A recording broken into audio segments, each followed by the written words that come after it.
Kæru fundargestir, gleðilegt ár. Velkomin í Auðarsal í Veröld í Háskóla Íslands á fyrsta fund Alþjóðamálastofnunar á þessu ári í samvinnu við Félag stjórnmálafræðinga og stjórnmálafræðideild Háskóla Íslands. Það er gaman að sjá hvað vel er mætt hér. Maður áttar sig nú fullkomlega á því af hverju það er. Við ætlum að tala þær sviptingar sem í gangi í alþjóðamálum þessa dagana. Ég man þá tíð, það eru nokkur ár síðan, þar sem við vorum alltaf að væla yfir því að enginn nefnt að tala alþjóðamál á Íslandi. Það hefur snarbreyst, en auðvitað ástæðan kannski ekki endilega svo góð.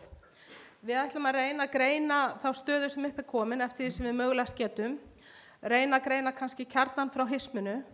Margt sagt, það endalaus straumur tilskipana og allskyns yfirlýsingar í fjölmiðlum sem að litað hafa og munu væntanlega leita áfram samskipti okkar við Bandaríkin. Þessi árás í Venezuela sömuleiðis eitthvað sem við munum ræða einhverju leyti. En það sem okkur náttúrulega mjög ofarlega í huga hvernig við bregðumst við, ekki síst öllum þeim orðum sem sögð hafa verið Grænland og mögulega yfirtöku þar. Og náttúrulega bara ýmislegt annað.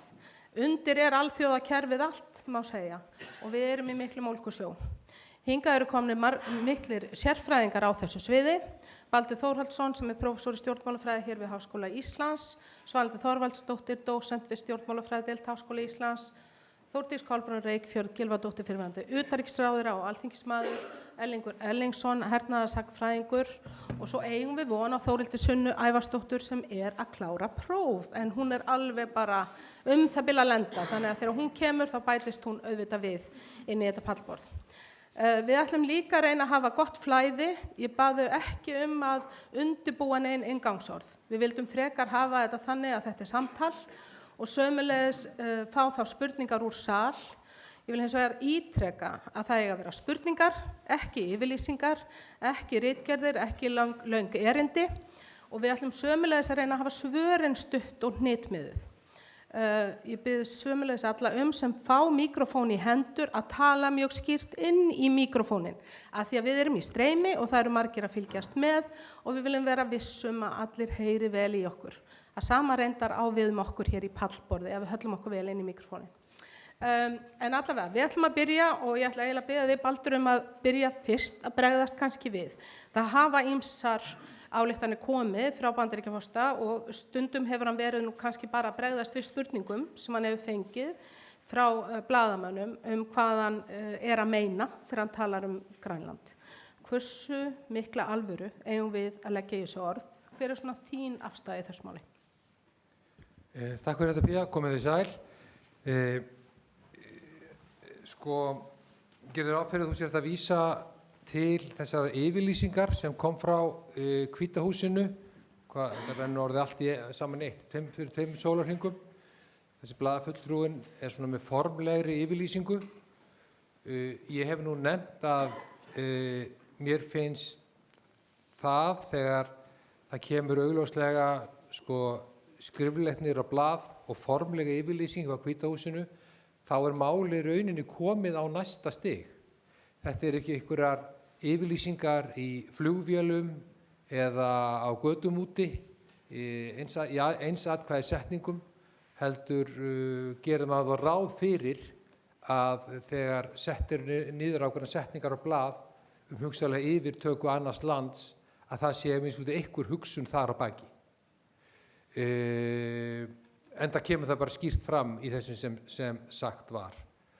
Og ég get ekki séð af hverju við ættum ekki taka þessu alvarlega. Mér finnst aðeins borið á því undanfarinna 2 sólarhringa hér á landi að menn bara vísa þessu dálítið frá sér og þetta sé ekkert að marka þetta sé ekkert í þessu. En það væri óábyrgt að taka þetta ekki alvarlega, það sem hann segir Grænland, og að bregðast við hugsanlegri yfirtöku Bandaríkjamanna á Grænlandi hvernig sem hún færi fram. Og það má náttúrulega kannski til þess að rifja upp fyrir þá sem mun ekki nákvæmlega, þá tilkynningin, the president and his team are discussing a range of options to pursue this important foreign policy goal And of course, utilizing the US military is always an option at the commander-in-chief's disposal. Þannig að þetta eru stóra orð, það er algjörlega á hreinu og spurningin er líka í öllum þessum ólgusjó og öllu því sem er að gerast hvort að okkur líði ekki eins og það sé mjög erfitt og það er sannlega erfitt fyrir öll ríki í heiminum að bregðast við en kannski ekki síst fyrir okkur smáríki sem eru líka við hliðina á Grænlandi og hvers slags áhrif þetta getur haft hér á landi. Viltu að ég haldi áfram þá? Já, sko það er náttúrulega augljóst að íslenskir ráðamenn tala þannig eins og við séum yfirráðasvæði Bandaríkjanna, enda eru við það. Þeir tala með þeim hætti og það er ekkit rauninni óeðlilegt. Ég verð samt að segja sko að ég var fyrir ákveðnum vonbrigðum að sjá sko bara suma þingmenn svona tala í og úr það hvort að árás Bandaríkjanna á Venesúela bryti bága við alþjóðalög. Mér fannst það alveg á skjön við það sem allir erlendir sérfræðingar erlendir segja. Ég var alveg hissa á þeirri nálgun hjá þingheimi og að menn kannski stæði ekki aðeins fastar í lappirnar hvað það varðar, hvað sem mennum finnst stjórnina í Venesúela og kannski þessar aðgerðir. Þannig að en mér finnst hins vegar að málflutningur stjórnvalda og stjórnmálamanna hafi skýrst á undanförnum dögum og þeir eru farnir að tala afdráttarlausara og með þeim hætti, og ítreka mikilvægi þess að vinna áfram með Bandaríkjunum en líka að fjölga erlendum grunnstoðum þjóðaröryggisstefnunnar og vinna það með Evrópuríkjunum eins og við erum að gera. Þórdís, mér dettur ég að fá kannski þitt input inn í þetta, fyrrverandi utanríkisráðherra og hvernig viðbrögðin hafa verið hjá íslensku stjórnvöldum hér og hvort að eitthvað í því er eitthvað sem þú sagði fyrir þeirra hefði átt að gerast öðruvísi eða í rauninni, bara bregðast við þessu. Já, sko, íslensk stjórnvöld eru þetta bara í mjög vandasamri stöðu við þessar aðstæður. Sko, hvað á að segja, hvenær, hversu stór orð á að nota og auðvitað eru íslensk stjórnvöld og þar þá fyrst og síðast forsætisráðherra og utanríkisráðherra í mjög reglulegu nánu samtali við sína helstu kollega og það er það mikilvægasta að við birtumst sem svona ein heild í hverju skrefi og séum svona ganga algjörlega í takt og ég held að það sé gríðarlega mikilvægt fyrir stjórnmálamenn almennt sko að einhvern veginn, yfirfæra ekki málflutningin fyrir einhvern veginn, pólitískan heimamarkað, skilji. Það er auðvitað mikilvægt að vera, í talsambandi við, almenning, en ekki einhvern veginn að færa þetta inn sem eitthvað svona innanlandsmál. Þetta er bara svo miklu stærra og í rauninni mikilvægara, heldur en það. Auðvitað er öllum ljóst að ef stjórnvöldum í Bandaríkjunum dettur í hug að framkvæma þessa aðgerð sem svo sem getur litið út með mismunandi hætti en prinsippið er það sama að þá er mjög lítið sem að við getum gert í því.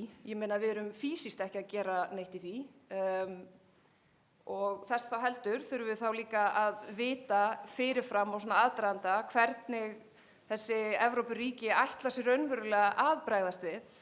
Og þetta við erum einhvern veginn komin inn í umræðu sem fyrir bara örfá mánuðum síðan fólk bara svona krumpaðist og var bara eitthvað stopp nú þetta er náttúrulega orðið bara eitthvað svona súrrealísk svona umræða sem á sér enga stoð og bara af því að það er svo erfitt að byrja af því það er hvernig ætlar að klára þessu hugsun í hvaða stöðu verðum við ef stjórnvöld í Bandaríkjunum dettur í hug að framkvæma þetta og það er svona algjörlega svona mjög bara svona grundvallar spurningar sem fólk spyr hvað þýðir það fyrir okkur hvað verður þá í hvað stöðu er Atlantshafsbandalagið og þetta er bara einhvern veginn einhver veruleiki sem að það er ekki gert ráð fyrir þessu í einhverjum stofnanaplöggum Nákvæmlega. Þannig að ég meina ég get bara sagt að ég treysti stjórnvöldum til þess að vera yfirveguð, ábyrg, varfærin og það sem ég vonaði að gera er að leita nægilega mikið til þingheims vegna þess að á útivelli erum við öll í sama liði og í svona stöðu sem við höfum ekki einhvern veginn séð ekki síðan að við urðum sjálfstætt ríki Og við erum komin í einhvern veruleika þar sem að ef við spyrjum okkur sem bara almennu borgari í þessu landi, hver erum við sem þjóð ef að afstaða Bandaríkjanna breytist í einhverjum grundvallaratriðum? Og ég held að það sé bara spurning sem er mjög erfitt að svara. Og þá þarf það samtal, við verðum einhvern veginn að hafa þroska og vera nægilega fullorðin til þess að gera það saman. Og þar er ábyrgð ríkisstjórnarinnar alveg að teygja sig, halda á formannafundi, koma inn í utanríkismálanefnd, þannig að það sé allavega boðið upp á það að þau sem vilja taka þetta alvarlega og vinnuna sína alvarlega og sinna þessu fólk, að það hafi, geti gert það. Að þetta breytist svo hratt. Já, nákvæmlega, þetta breytist hratt. Áður en ég kannski tala aðeins við þig sem heldur alþjóðakerfi sem að brennur nú alltilegs á okkur öllum núna, langaði með Erlingur að spyrja þig, hvernig geti slík yfirtaka sem verið að tala hvernig geti þetta litið út?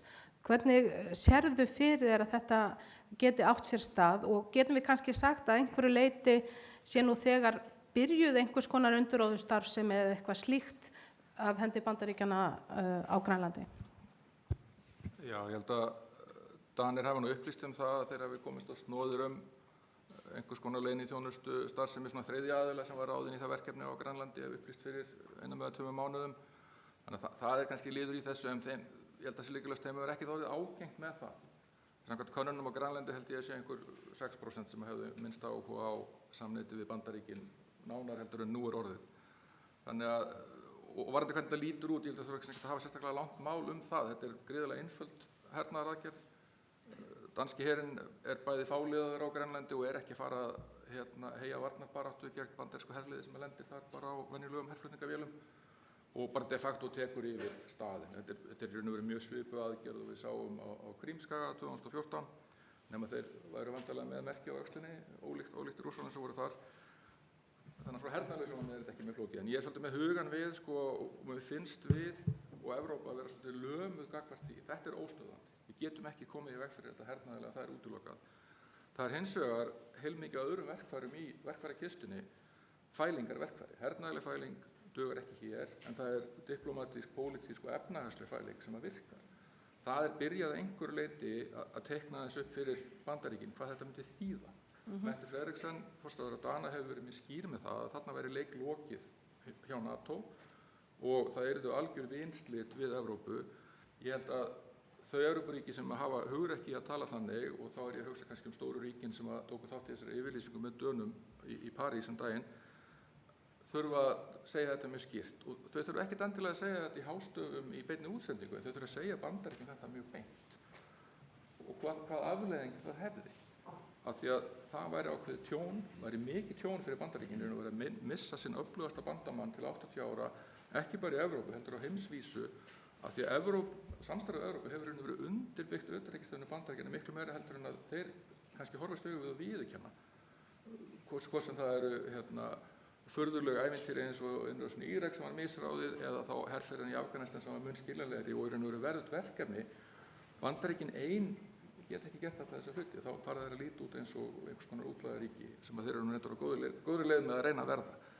Þannig að þessi fæling held ég sé mikilvæg og í þessum ég held að þurfa líka ámálka í þessum einkasamtölum diplómatísku er að ef að Bandaríkin yfirgefa Evrópu og ég held reyndar með þessum skrefum og forseta tilskipunin sem kom núna í nótt frá Hvíta húsinu að þeir sé að draga sig enn frekar út úr alþjóðastofnunum í raun og veru að segja skilið við Sameinuðu þjóðirnar að mestu leyti.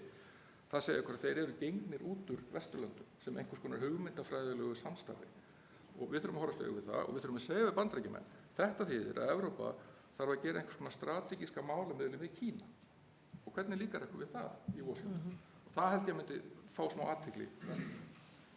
Svanhildur, mér langaði einmitt að nefna þessa tilskipun við þig að því að vita, er þetta alþjóðakerfi sem við höfum búið við lengi sem núna verulega stendur á brauðfótum og hvers slags afleiðingar það getur haft síðan að Bandaríkin sé að draga sig núna úr og auðvitað hefur þessu umræða verið í gangi og auðvitað hefur umræða verið í gangi lengi að það þurfi ýmislegt að bæta í því kerfi sem við höfum og kannski þá Sameinuðu þjóðirnar ekki síst nefndar í því samhengi. En hvaða beinu afleiðingar heldur þetta hafi núna, það sem er að gerast? Að raungerast. Já, takk. Og þetta var einmitt mjög áhugavert að sjá þessa yfirlýsingu í gær frá Bandaríkjunum. Svo sem kannski ekki mikið sem að kemur á óvart. Þetta er að vinna sem er búin að vera í gangi. bara síðan þessi stjórnvöld tóku við og kannski raunar aðeins lengur. En að Bandaríkjunum hefur drægið sig úr með þessum hraða og með þessum hætti sem þau eru að gera vissulega svolítið nýtt og það er svona ýmislegt eftir að skýrast hvernig þetta mun svo vera í framkvæmd það sem þau segjast vera að gera núna, svona tæknilega hliðin á því. Það sem var kannski er áhugavert að þau eru sko í raun og veru að draga úr fjármögnun en þau eru líka sko að bara draga úr sko þáttöku. Þau hafa alltaf þó að Bandaríkin hafi svolítið farið á skjön við Sameinuðu þjóðirnar í gegnum tíðina og svona gert svolítið það sem þau vilja, þá hafa þau alltaf haldið fram þessu samtali. Þau hafa farið til öryggisráðsins og talað mikilvægi þess að gera það sem það þarf að gera og svo hefur verið samkomulag það eða ekki. En þau hafa alltaf séð hag í þessari þáttöku og þessu samtali og það virðist bara vera búið. Og við sjáum það bara skýrt núna í Venezuela að þau bara fari ekki einu sinni til öryggisráðsins og stinga snemma af að fundi sem til að ræða viðbrögðin og ýmislegt slíkt. Þannig að þetta svona það sem er kannski svolítið óvenjulegt í því sem að gerast núna hvað varðar Bandaríkin.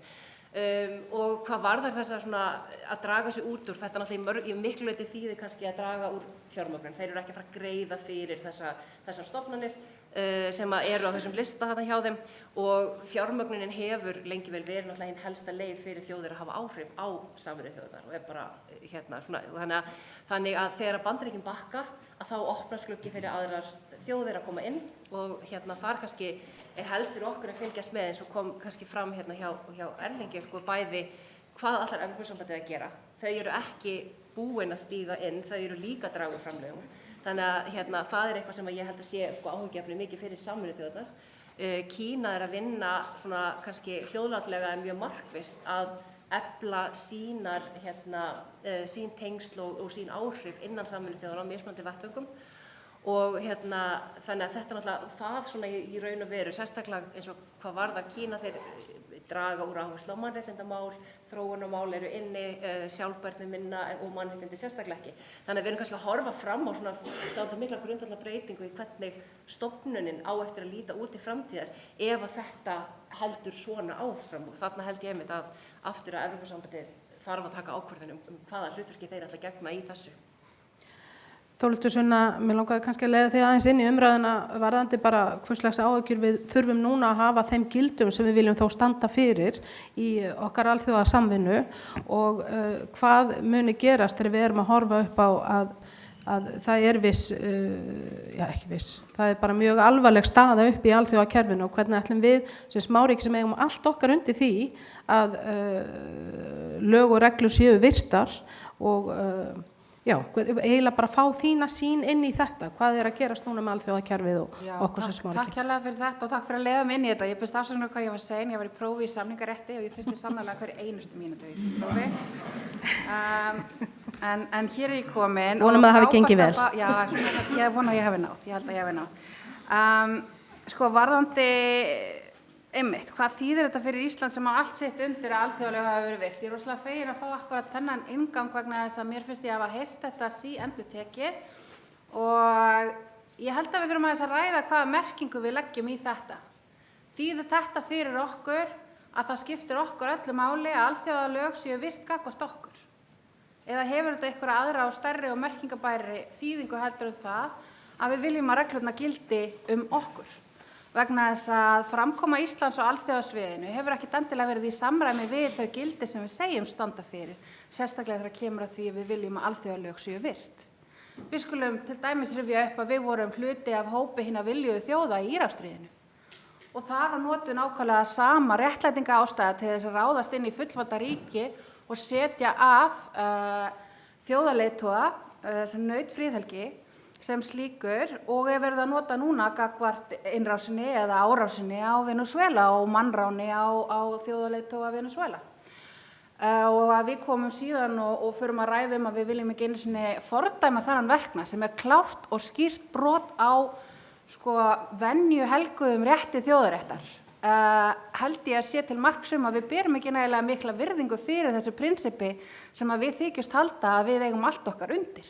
Vegna þess að ef við trúðum því í alvörunni, ef við heldum ekki bara að við ættum góða vini í Bandaríkjanum sem myndu redda okkur þegar að illa á stæði eða þá í Evrópu og svo framvegis og reglurnar gildu öll hin ríkin en ekki okkur, fínu, ríku, hvítu ríkin, að þá hefðum við kannski hagað okkur öðruvísi og haft upp einhverjar mótbárur gagnvart Íraksstríðinu, gagnvart því að virkja 5. grein NATO-samningsins, gagnvart Afganistan og hertaka það og svo framvegis. Allt sem hefur átt sér stað í aðdragandanum eitthvað sem ég til að við sem Ísland og þetta líka Evrópa ættum að fara í naflaskoðun yfir. Og ef við setjum bara Venesúela í samhengi við Grænland, það nú svolítið skoplegt að sjá Macron og fleiri hans líka lýsa því yfir að þessi nú hrikalega fegnir að þessi árás á Venesúela hafi verið svona hrikalega vel heppnuð og að þeirra þjóðarleiðtoga sem svo ægilega vondur hafi verið rænt.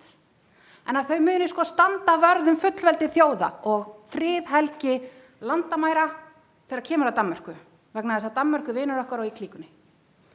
Ég meina þetta heldur ekki nokkru vatni og auðvitað ekki hægt að taka svona fólk trúanlega sem að haga sig með þessum hætti að það nákvæmlega engin samfella í því hvernig þau haga sér eftir í hvernig rætt. Og við þetta verður að bæta algjört aðgerðaleysi gagnvart bara mjög yfirlögðum árásum á alþjóðakerfið í heild sinni eins og það leggur sig sér í lagi frá 7. október 2023. Þegar kemur að bara ótrúlegum morðum á starfsmönnum Sameinuðu þjóðanna, banni við því að UNRWA fái að starfa í Palestínu og þar að auki sko refsiaðgerðum að hendur alþjóðadómstólsins, alþjóðaglæpamáladómstólsins á nokkura viðbragða frá Evrópu.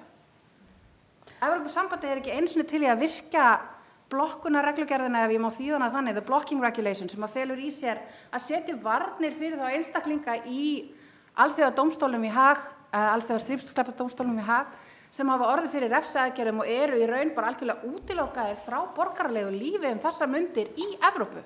Þetta eru evrópski borgarar eða borgarar sem að vinna á evrópskri grund í stofnun sem hýstir á evrópskri grund sem hafa ekki aðgang að bankaþjónustu, geta ekki leigt sér hótelherbyggi, eru persóna non grata í Evrópu og Evrópu ekki einu sinni til í að lyfta þeim litlafingri að uppfæra eina reglugerð til þess að það sé hægt að vernda þau gegn áhrifum einhliða refsiaðgerða af hálfu Bandaríkjanna. Og þar að auki eru þessar refsiaðgerðir snúaðar að Francesco Albanese, sérstökum sendifulltrúa Sameinuðu þjóðanna um málefni Palestínu. Þetta er í fyrsta skipti sem að slíkar refsiaðgerðir hafa beinst gegn sjálfstæðum sérfræðingum Sameinuðu þjóðanna, árás eftir árás og við sitjum og segjum ekki neitt og núna segjum við, en hvað verður okkur þar sem að fullveldi skiptir öllu máli fyrir litla þjóðir svo okkur? Takk fyrir þetta, við nefnilega ákváðum í byrjun og ég veit að þú mistir af því, þá vorum við að segja að við ætluðum að hafa þetta stutt og hnitmiðað en þú hefur auðvitað komið mjög góðum punktum að og takk fyrir það að því auðvitað snýst þetta líka það en ég vil reyna að beina okkur inn í þá umræðu hvernig við ætlum að bregðast við núna. Hvað það sem við ætlum að gera í ljósi þeirra stöðu sem uppi Hvað þurfum við að gera til þess að reyna að, ef að við teljum, að við þurfum að tryggja okkar stöðu betur á alþjóðasviðinu. Þannig að ég ætla að byrja á þér, Baldur, hvað finnst þér að við ættum að gera núna? Hvað ættum við að gera? Já, það stór spurning. Ég held að sé ekkert annað í stöðunni en hvað sem maður vil nú almennt segja oftast, að það að ráðamenn eigi að fara varlega í yfirlýsingar, þeir að fara varlega í sakirnar. Eins og Þórdís Kolbrún var að nefna að líta til hvað eru leiðtogar annarra Evrópuríkja að gera til að reyna að skapa samstöðu og samvinnu með þeim, hvernig bregðast skuli við. Númer 2 myndi ég segja, ég veit að þetta er ekki endilega vinsælt hjá öllum, en það er að halda góðu sambandi við Bandaríkin, reyna að halda góðu sambandi við þau. Það er einfaldlega staðan þannig, við erum háð þeim þegar kemur á öryggis- og varnarmálum, ef það kemur ógn frá einhverjum öðrum aðilum. Þau eru okkar nánasti bandamaður á þessu sviðum, eins og oft hefur komið fram í máli ráðherra. Mér skilst að talsambandið við ráðamenn í Washington sé gott, það er mikilvægt að halda því áfram.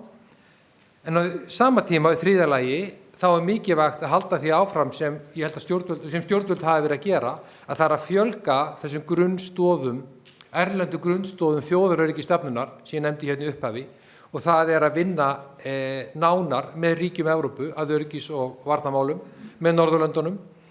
Ég vil sérstaklega benda á stóru ríkin í Evrópu, að vinna náið með þeim, þau skipta sköpum. Það var til dæmis athyglisvert þegar danski forsætisráðherrann birti yfirlýsingu með sko forsætisráðherra með forsetum stóru ríkjan í Evrópu.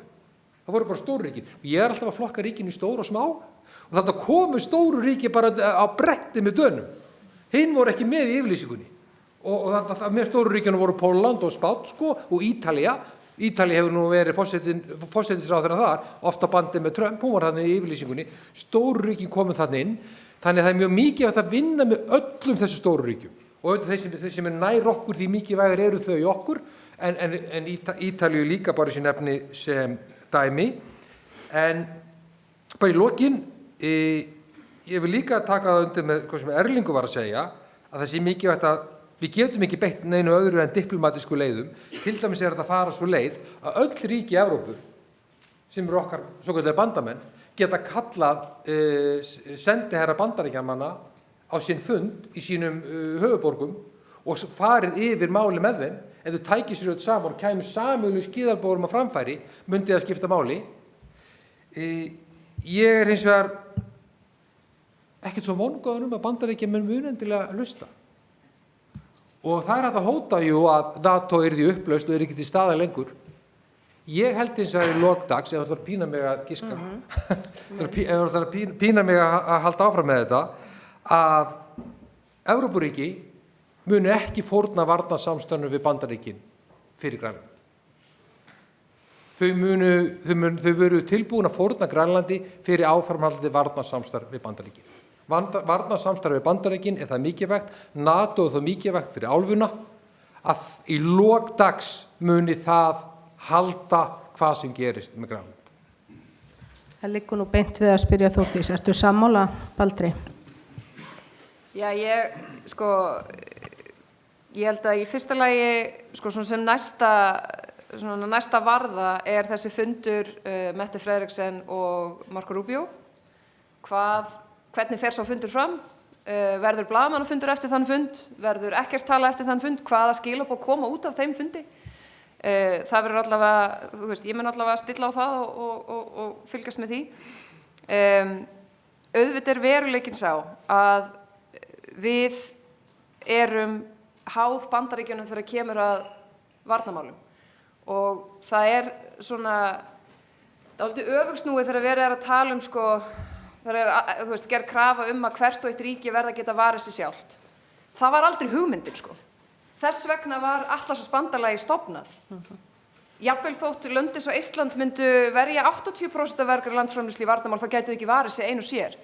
Það var ekki hugmyndin. Þannig að það má kannski segja eðlimál samkvæmt erum við, við höfum alltaf verið saman í liði með kostum og göllum og alls konar í bakpokanum og allt það.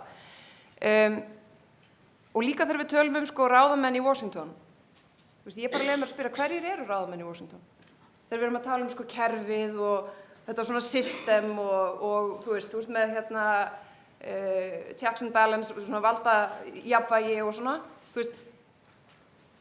kerfið í Bandaríkjunum er ekki starfandi eins og við eigum að venjast í. Það er veruleiki. Og hvernig fótum við okkur í því? Það er eitthvað sem við þurfum, sameiginlega líka að finna út úr. Hins vegar held ég að það sem við getum gert er auðvitað bara, það er einfaldlega að gera okkar. Mæti vinnuna, sinna þessu, veri í góðu samtali við okkar helstu kollega, átt okkur á því að veröld sem var, hún er ekki lengur. Og ég veit ekki, hversu mikið hún mun breytast til viðbótar við það sem nú er. Ég veit ekki hvort að þetta er tímabundið ástand eða til einhvers verulega langs tíma, en það er mikilvægt fyrir okkur að byrja í gær að melta það að heimurinn er raunverulega breyttur, mögulega í grundvallaratriðum. Og frelsið, það mun bara kosta. Frelsið hefur kostað okkur þennan heimshluta mjög lítið undanfarna áratugi og okkur hér líklega einna minnst per höfðatölu ef því er skipta. Þetta er breytt. Og Evrópa þarf auðvitað að átta sig á því hversu sterk hún er, hversu fjölmenn hún er, hversu rík hún er og hversu sterkar undirstöður eru þarna þótt að þeim sé vegið og þarf svolítið að gera upp við sig, hvernig ætlum við raunverulega bregðast við þessu. Því hún getur gert mikið meira heldur en mér finnst stundum svona bæði talað hana og bara þjóðarleiðtogar sjálfur einhvern veginn birtast manni, sko. Ég er ekki að segja þessu auðvelt og ég er algjörlega sammála Baldri, þú veist, að vera varkár, yfirvegaður, ábyrgur, en eins og ég hef áður sagt, þú veist, þá er það ekki að sama og einhvern veginn einhver sjálfsblekking og bara, þú veist, halda að það sé, ég meina, hvað erum við tilbúin að verja, sko? En heldurðu að Grænlandi yrði fórnað? Já, fórna, sko, hvað meinum við með því? Þú veist, ef að fyrsta varðan Bandaríkjamenn gætu gert þetta ef þeir svo kjósa, þá það orðinn hlutur að því leytinu til. Hver verða fyrstu viðbrögð? Hvernig mun Evrópa bregðast við? Munum við, og það ég meina, ég sammála Erlingi því að það eru auðvitað önnur tæki og tól. Það alls konar, leverage, hvað segir maður á? Vogaröfl. Samningsstaða, þú veist, sem að Evrópa raunverulega hefur, hvort sem það þú veist, efnahagslega eða í krafti einhverja reglusetningar og diplomatískt og svona. En auðvitað líka svolítið flókið að eiga við, sko, þegar að staða Bandaríkjanna í þessa heilu mannsævi hefur auðvitað verið svona sterk vegna hins svokallaða mjúka valds.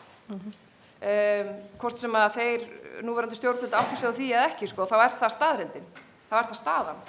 Og það svolítið snúið að eiga við það þegar menn virðast bara vera tilbúnir að kasta því á glæ og láta eins og það skipti engu máli, sko. En já, það mun allavega reyna á bæði stjórnvöld og... Þórhildur, langaði því að kommentera hérna? Já, mér langaði bara varðandi nákvæmlega þetta, sko, hvað eigum að gera, því að ég er líka alveg með fullt af skoðunum hvað væri rétt að gera, en kannski fyrst, sko, hvað mér finnst að við ættum að gera og svo hvað ég held að gerist algjörlega sitt hvor hluturinn.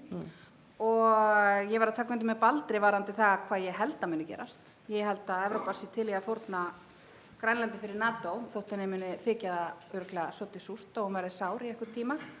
En það sem við mættum gera í fyrsta lagi, sko, að viðurkenna fyrir sjálfum okkur að algjört skeytingaleysi Bandaríkjanna fyrir fullveldi annarra ríkja hefur ríkt langt skeið. Eina breytingin í heimsmyndinu okkar að núna snýr þetta skeytingaleysi að NATO-ríki sem að vissulega stór breyting fyrir okkur. Við verðum að hætta að segja okkur að Donald Trump sé ekki alvara, að það sé eitthvað erfitt að lesa í það sem hann að segja. Það bara alls ekki erfitt. Hann mjög skýr. Hann vill fá Grænland, sama hvað það kostar. Og meðan við hvað hann var fljótur að fylgja eftir í Venesúela, þá held ég að við getum alveg átt vonað þessu bara fljótlega ef ekki eitthvað breytist. Svo held ég að við verðum að hætta að fylgja í blindni öðrum þjóðum í Evrópu.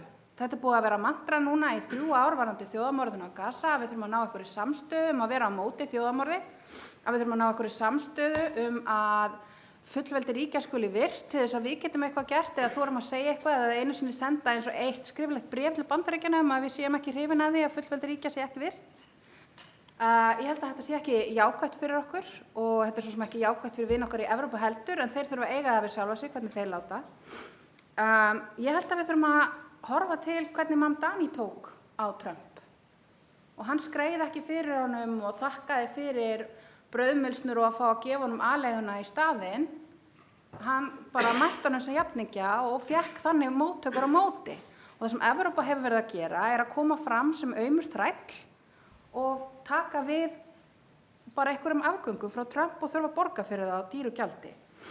En það mikilvægasta sem við þurfum að gera, það að koma okkur upp sjálfstæðum evrópskum hugbúnaðarkerfum. Vegna þess að í alvörunni krakkar. Við erum bara, það er hægt að slökkva á Íslandi ef að Donald Trump ákveður að Microsoft gefa okkur ekki lengur þjónustu. Og hann getur ákveðið það.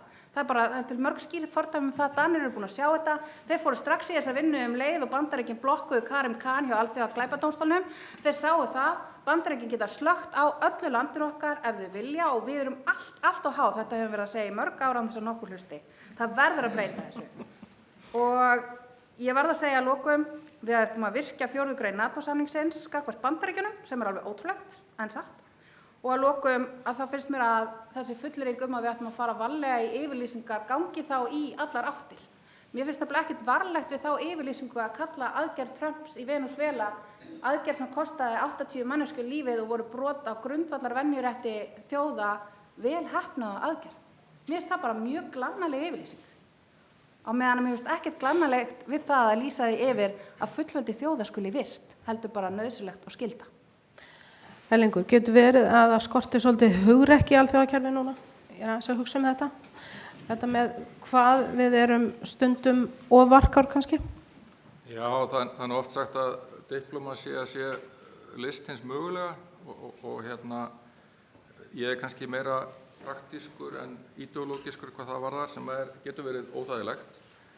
En við erum bara í þeirri stöðu, búin að vera í þeirri stöðu næstu í 4 ára. Það komið bjarndýr inn fyrir girðinguna hjá okkur og sem að valda miklu tjóni og nú erum við í hinni stöðin að það óargadýr í hinum megin við húsið líka sem við þurfum einhvern veginn að díla við og þar eins og Baldur hefur lýst myndi ég forðast að styggja þann aðila eftir fremsta megni. Það eru fræg ummæli úr kalda stríðinu að NATO hafi verið búið til að halda Þýskalandi niðri, Rússunum úti og Bandaríkjunum í Evrópu.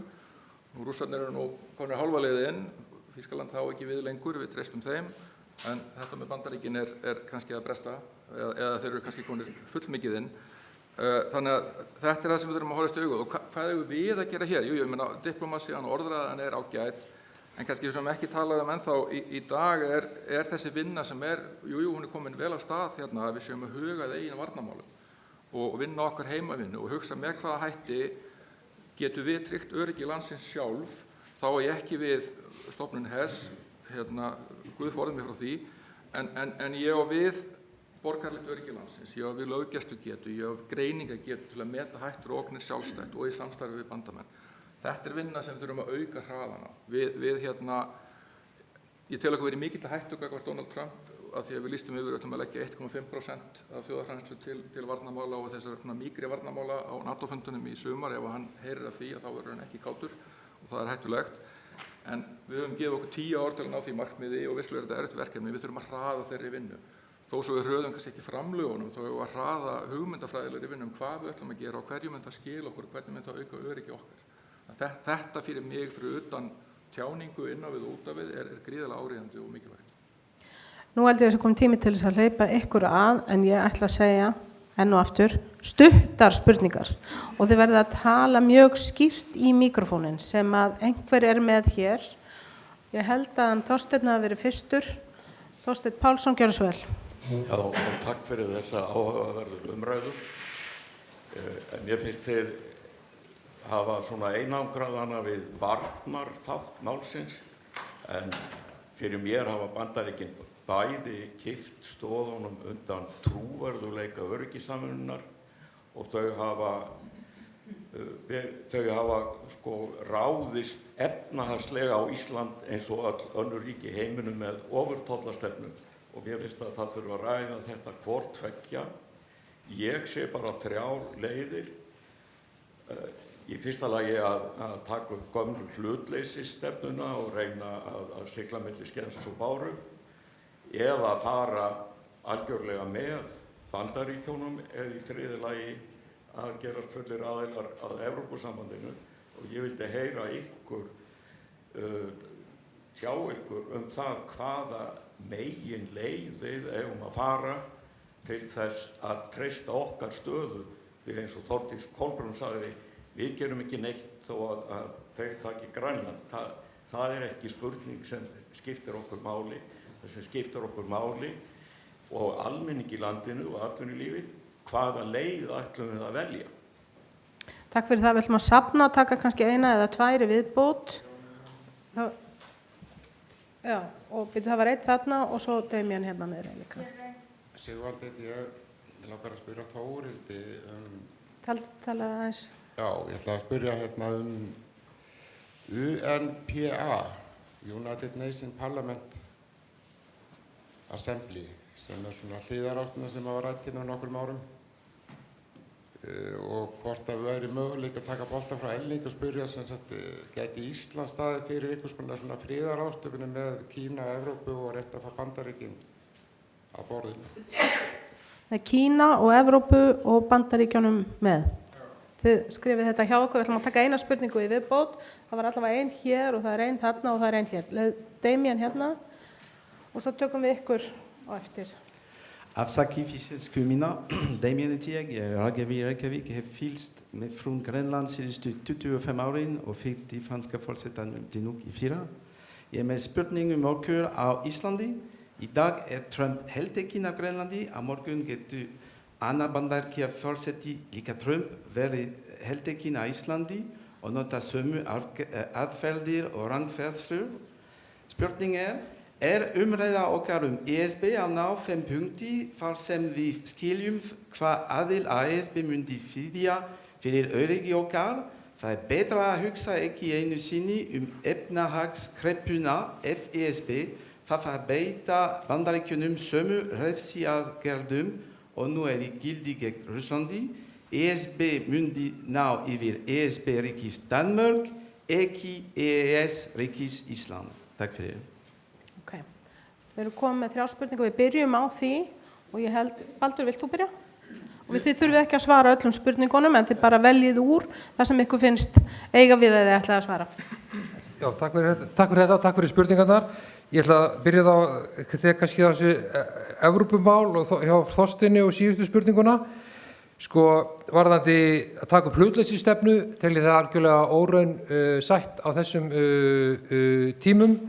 Eins og ég nefndi áðan, þurfum við ennþá á öryggi og vörnum Bandaríkjanna að halda, en á sama hátt myndi ég telja að við þurfum á Evrópu efnahagslega og samfélagslega að halda. Og það er vissilega rétt, við höfum ekki rætt um það ennþá. Okkur stafar ógn af stefnu Bandaríkjanna, þeirri stefnu að hörfa frá frjálsum viðskiptum og hafa tekið upp haftastefnu. Okkur stefnur ógn af stefnu Trumps þegar kemur að mannréttindum og lýðræði. Evrópa að styrkja sig í sessi sem helsti vettvangur heims að tala fyrir þessum málefnum. Það á ég við lýðræði, mannréttindum og frjálsum viðskiptum sem skiptir okkur sköpum. Og við verðum að skoða með miklu afgerandi hætti hvernig við getum virkjað og styrt þessar stoðir okkar. Ég ekkert viss við eigum annað val heldur en að vera áfram á áhrifasvæði Bandaríkjanna. Ef að bandarísk stjórnvöld telja við séum á áhrifasvæði þeirra, þá kannski hernaðarlega og öryggislega leyfa þau ekkert okkur annað val. En við höfum val samfélagslega og efnahagslega. Vil taka næst? Þórdís? Já, ég skal. Sko, varðandi spurningu Þorsteins, þá mitt svar sko, í raun, þú veist, þetta nákvæmlega samtali sem þarf að eiga sér stað. Og ég var svona þess að vísi í, þú veist, hlutirnir eru bara breyttir og hvernig ætlum við að, hvað þýðir það raunverulega fyrir okkur? Hlutleysisstefnan sé algjörlega útilokað. Sagan kennir okkur það að það er ekki leið fyrir okkur hér. Ég veit ekki hvort að einhver las grein Hreins Loftssonar sem að mér fannst nánast að öllu leyti ótrúlega góð og svona yfirburðaskrif og ég held að sé mikilvægt fyrir okkur sko, þegar við segjum alltaf við eigum allt undir því að alþjóðlega sé virt og hann spurði þú veist, erum við stundum kannski að meina með svona táknrænum hætti þú veist, sem markmið. Ég algjörlega sammála því og þetta þú veist, þegar þú fær 40 sekúndur í fréttatíma þá getur þú ekki oft klárað heila hugsun. En það sem ég held sem mikilvægt fyrir okkur að átta okkur á að við eigum mjög mikið undir því að alþjóðlega sé virt. Við síðan þurfum kerfi sem að verndar alþjóðalög gegn reglubrjótum. Þegar síðan mikilvægt að Ísland njóti verndar í hernaðarlega í varnarbandalagi við aðra þjóðir ef alþjóðakerfið bregst. Þannig að auðvitað þetta samblanda af þessu markmiðum og síðan veruleikanum eins og hann er. Þannig að ég myndi þá kasta svolítið tilbaka sem að þeirra sem segja, þú veist, hér ekkert breytt, veruleikin bara svona. Þá segi ég að býtu, veruleikin bara svona og hvað þýðir það fyrir okkur? Og þess vegna held ég sé líka mikilvægt fyrir okkur að átta okkur á því að ég meina okkar samstarfi Bandaríkin og Bandaríkin hafa verið okkar nánasti bandamaður í alla þessa áratugi, hvort sem fólki líka betur eða verð og auðvitað vona maður að þetta sé okkur tímabundin vík milli vina, að þetta sé tímabundið ástand og þess vegna þarf líka að vera ábyrgur og yfirvegaður og varkár, þú veist, til lengri tíma. En það bara þessi jafnvægislist að vera það og láta einhvern veginn eins og ekkert sé og það sem að gerast sé ekki að gerast og síðan það, þú veist, hvað þýðir þetta fyrir okkur. Og þess vegna nefndi ég áfram, ég meina hvar sem fólk stendur í ykkur Evrópu samstarfi að þá það grundvallaratriði fyrir okkur og það skiptir okkur máli að Evrópusambandið haldi og Evrópa sem álfa haldi sínu vægi, hvort sem það efnahagslega, lýðræðislega, út frá raunverulegu frelsi borgara og mannréttindum og að þau standi sko undir þessu sem frjálslynd lýðræðisríki sem verið að vega að, bæði frá kunnulegum áttum en líka öðrum. Og það að sjálfsögðu, þú veist, það það sem á endanum skiptir okkur máli hér. Það er það sem er okkar way of life, það er það sem við viljum vera. Og viljum við vera með í klúbbnum? Já, þú veist, ég meina við erum, sko, það skiptir máli hvernig þessi umræða á sér stað, hvernig hún fer fram. Hver þú veist, fólk stuðast við það þegar það teiknað upp sem einhvers konar hræðsluáróður að við þurfum að hlaupa inn í Evrópusambandið út af því sem í gangi. Auðvitað algjörlega ljóst, ég meina Evrópusambandið ekki með her. Og ég held að það sé mjög mikilvægt að vera algjörlega heiðarlegur í því hvar sem menn standa, hvað átt við þegar við segjum við þurfum að vinna þéttar og nánar og svo spurning hversu langt þú vilt fara með Evrópu. Það ekki verið að tala sko, þetta snýst ekki hvort Evrópusambandið verið búið að byggja upp sameiginlegan her innan 4 ára sem geti, þú veist, varið alla álfuna. Það ekki, enda eins og Erlingur var að tala áðan, ég menn þetta snýst þú veist, efnahagslegan styrk og efnahagslega samskipti, opin alþjóðaviðskipti, diplómasíu, þú veist, varnarlega, hernaðarlega, allt þetta og ég meina ég hef alltaf sagt, þú veist, við höfum að mínum mati öll rök mín gegn aðild að Evrópusambandinu standa algjörlega óhögguð, þau gera það. Við höfum að mínum mati verið í þeirri stöðu að við höfum bara ekki þurft á því að halda að ganga alla leið inn. Við höfum verið með EES-samning, við höfum verið með EFTA, fríverslunarsamninga og getað spilað okkar leik og það hefur bara gengið ljómandi vel, sko. En þetta samtal verður að eiga sér stað og það verður þá líka að vera sko, laust við kreddur, beggja megin, því að þær stundum að mér finnst svolítið ríkjandi beggja megin. Hvort þú ert algjörlega gegn eða algjörlega með það og hvaða rök þú notar. Við hljótum að geta, þú veist, átt þetta samtal. Sko. Við verðum að vona það. Erlingur, þú vilt koma inn í þetta? Já, punkturinn mjög góður hjá Þorsteini að við höfum talað kannski meira öryggisvinkilinn hérna en ég nefndi nú kannski efnahagsmálin eitthvað líka en það vissulega felst ákveðin stríðsyfirlýsing í tollaaðgerðum Bandaríkjaforseta og það hangir svolítið yfir okkur, hann getur beitt þessu vopni eftir duttlungum ef einhver þjóð ekki að gera eins og honum líkar og það enn frekar kannski færi rök fyrir nálgun eins og Baldur lýsti og Þórdís og fleiri að við eigum að skipa okkur á bekk með líkþengjandi ríkjum þegar kemur að því að spilna tilbaka gagnvart Bandaríkjunum.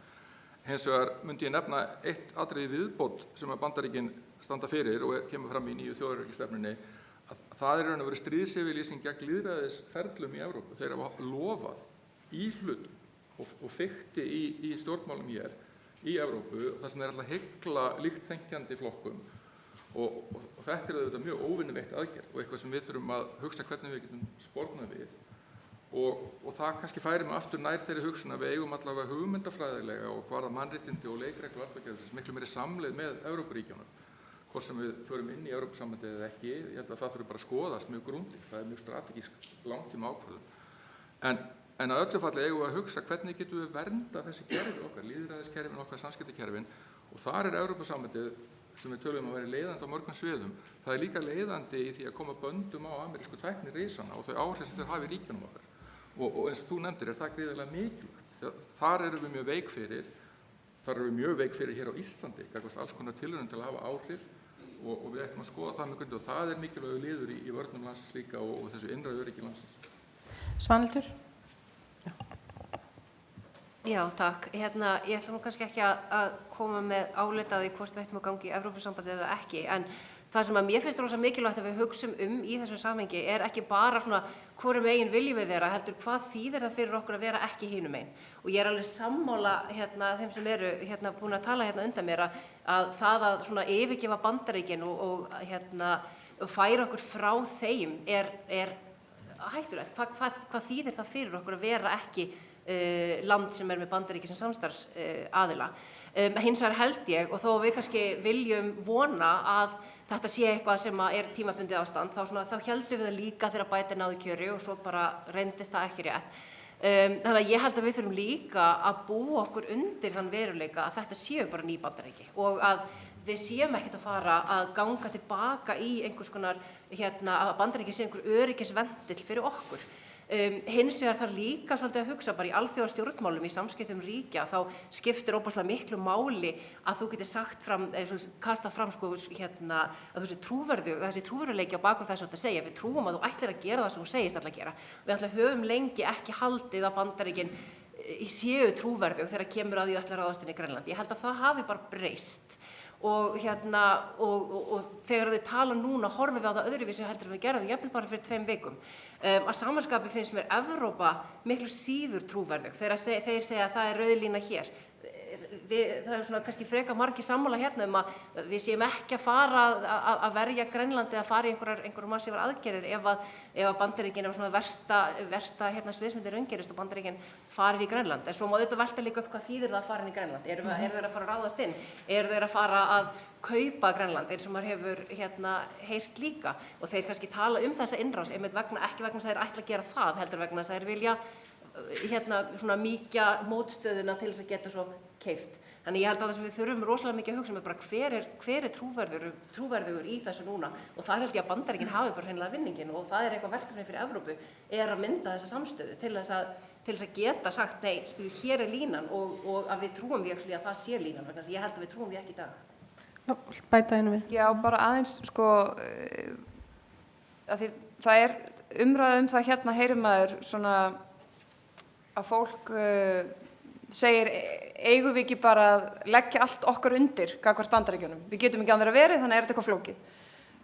Og ég held að það sé mikilvægt sko að ítreka og hamra á því að Bandaríkin hafa verið okkar nánasti bandamaður frá því að við urðum sjálfstæð þjóð.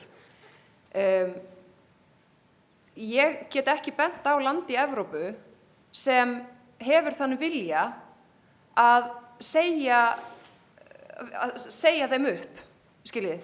Þetta er, þú veist, einhvern veginn svona lýsingin, þú veist, á Facebook, sko, bara við erum búin að vera í mjög nánu sambandi og svo einhvern veginn er það tímabundið aðeins flókið. Það er engin, þú veist, Evrópa, ég sé ekki betur en að Evrópa sé algjörlega skýr með það að vilja komast, þú veist, yfir þetta tímabil einhvern veginn og horfa á, ég segi fyrir mitt leyti, ég meina, ég hef trú á bandarísku þjóðinni. Ég hef trú á því kerfi sem þar er með þessu svona valddreifingu og öðru slíku en þá verða menn auðvitað að beita því.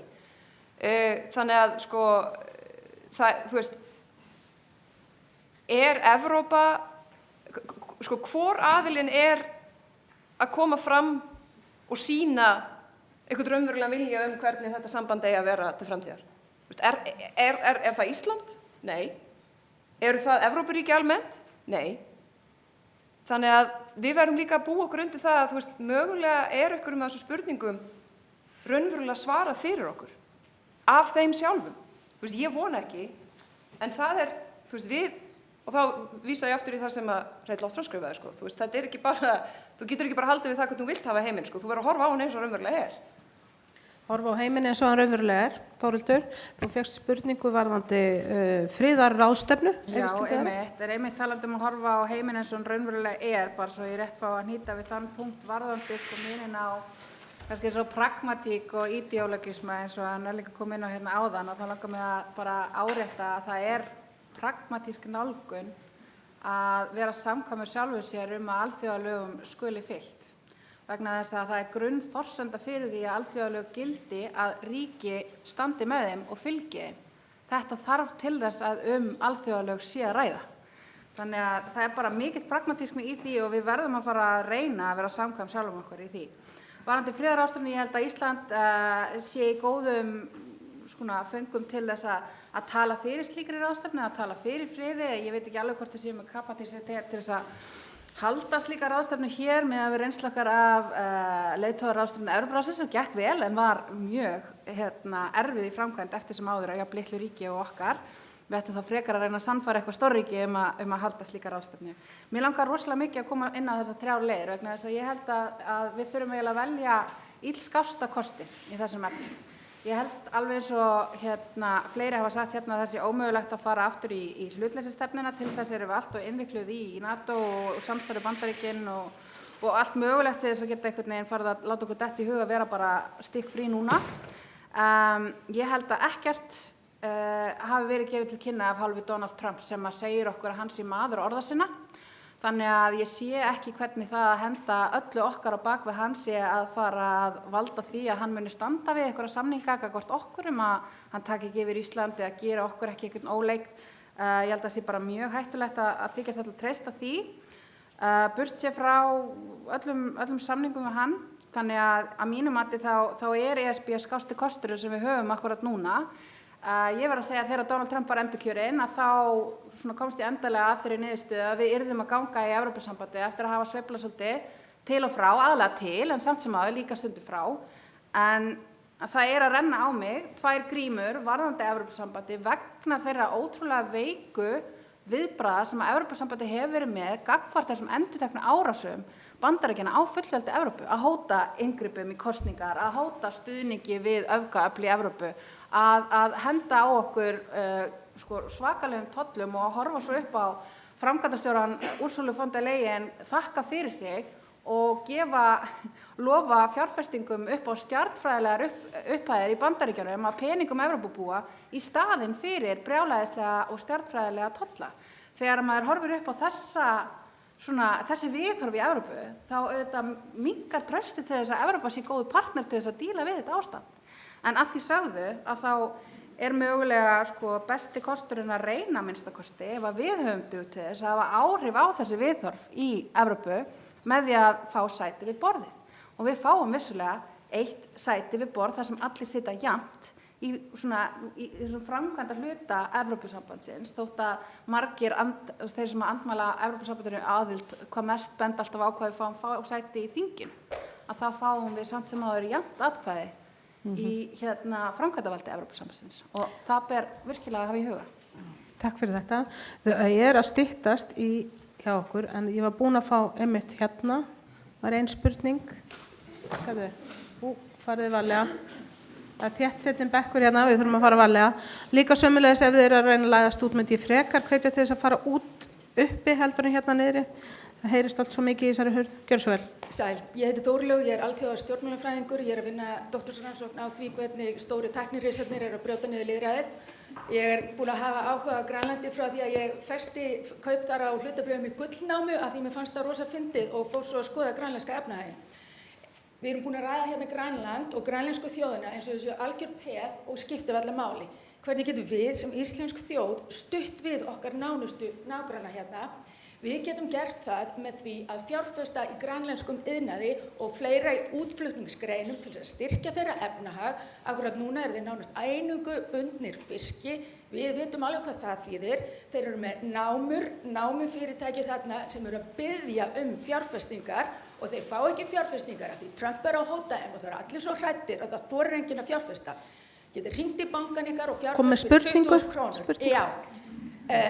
Annað, þetta snýst að splundra NATO. Þetta snýst ekki varnarsamning, þetta snýst ekki neitt annað heldur en að rústa núverandi lagakerfi netsins. Þetta allt yfirvarp hjá honum og spurningin núna, ég er gott að Þórhildur Sunna nefndi þetta með hugbúnaðinn, hvernig erum við að búa okkur undir þennan nýju veruleika og hvernig raunverulega erum við konkrétt núna að verja Ísland ef kemur til þess að Grænland verður tekið. Bara konkrétt. Og við ætlum að fá eina spurningu. Byrju, var önnur eftir þetta? Nei? Ester, komdu bara hingað. Auðun og svo var líka spurning þarna. Ég veit ekki hvort við náum þeim öllum. Þetta var að vera stuttar spurningar og stutt svör. Það þannig. Já, Auðun ég með langaði kannski bara í framhaldi því sem að Baldur sagði að minna og reyndar rifja upp það sem Þórdís Kolbrún sagði líka fyrri umræðufundum mikilvægi varnar og öryggismála samstöðu Evrópusambandsins, þau eru skuldbundin til að koma hverju öðru til aðstoðar ef eitt aðildarríki óskar eftir því og eins og ég man Þórdís orðaði nú þannig að það væri helsta ástæðan fyrir því að gangi í Evrópusambandi það var að geta komast inn í þessar öryggistryggingar Evrópusambandsins og ég myndi meina að jafnvel þó Ísland gerði það, þá var það ekki þá geti það haldið áfram samstarfinu við Bandaríkin, eins og ég held að það sé ekki skýr skil á milli þess samstarfið Evrópu takmarkist bara við efnahag og annað, það að segja útiloki öryggismál. Ég ætlaði bara að koma því að í umræðinu og fá kannski Baldur og Þórdís til að svara því. Ok, Þórdís fær það og svo var ein spurning viðbót hérna. Ester, hér. Góðan daginn, Arnar Freyr heiti ég, hjá Fjarskiptastofu, kannski til Erlings. Maður horfið á það sem við höfum verið að lýsa yfir með markmið Bandaríkjamanna með yfirtöku á Grænlandi og það sem hefur verið að koma aðeins fram í fjölmiðlum undanfarið, það virðist vera staðreynd að Bandaríkjamenn hafi víðtækar heimildir til þess að byggja upp hernaraðstöðu á Grænlandi og hafi áður verið með eitthvað 17 herstöðar sem kom niður í einu núna og þá stendur úti aðgangur að góðmálum. Er það ekki það eina sem að þannig vantar upp á? Og er þetta þá ekki bara einhvers konar bully aðferð til þess að ná sínu fram? Bully aðferð, ég held að margir séu með það oft í huga þessa dagana. Takk fyrir þetta, ég held að við höfum ekki tíma fyrir, það er ein spurning að nú erum búin að bíða allan tíman. Og Dónin, ég tók ekki eftir henni fyrir núna, afsakið. Góðan daginn, ég heiti Hrefna. Mér langaði að spyrja kannski meira tengt alþjóðakerfinu. Hver er staða Kanada ef að Bandaríkjamenn taka yfir Grænland? Þá eru þau komnir með þá líka því með... Við erum með bland í poka og ég vísa í pallborðið og þið megi faktist bara biðja orðið og svara þeim spurningum sem þið viljið. Erlingur, þú byrjar. Já, kannski bara fyrst þarna Grænlands spurningin. Ég held að sé alveg ljóst að Danir hafa lýst yfir og verið með opnum við það. Þeir eru tilbúinir til samninga alla þessa þætti. Þegar Bandaríkin hafa ríkar heimildir til hernaðarumsvifs á Grænlandi, Danir eru tilbúinir að semja frekari heimildir ef þeim finnst eitthvað þar vanta á og þeir eru líka tilbúinir til að semja við þá nýtingu námuréttinda og slíks. Þannig að það er ekkert vandamál. Þannig að þetta snýst ekki það. Þetta snýst landafræði og þetta snýst fasteignabraskara hjá New York sem vil stækka Bandaríkin, held ég, í grunninn. Hinn punkturinn sem var nefndur með að verja, punkturinn sem ég vildi segja, þeir geta ekki keypt Grænland. Það er óframkvæmanleg leið af því að Grænlendingar ráða sig sjálfir og Danir geta ekki selt Grænland. Þannig að það er stóri vandinn við þetta jákvæða skref Marco Rubio sem heldur þessi jákvætt að það er ekki fær leið. Þannig að það er að vera þjóðaratkvæðagreiðslu á Grænlandi, það er flókið ferli og þeir hafa engan áhuga í dag, skiljanlega, á því að verða hluti af Bandaríkjunum, enda höfum við séð hvernig Bandaríkin fara með innfædda íbúa nýlendna sem þeir hafa eignast. Hver vill koma næstur? Ég vildi bara taka undirvarandi varnirnar sem við þurfum að byggja upp og bara árétta þetta að við erum með mjög veikburða kerfi þegar að kemur að öllum okkar tækni innviðum.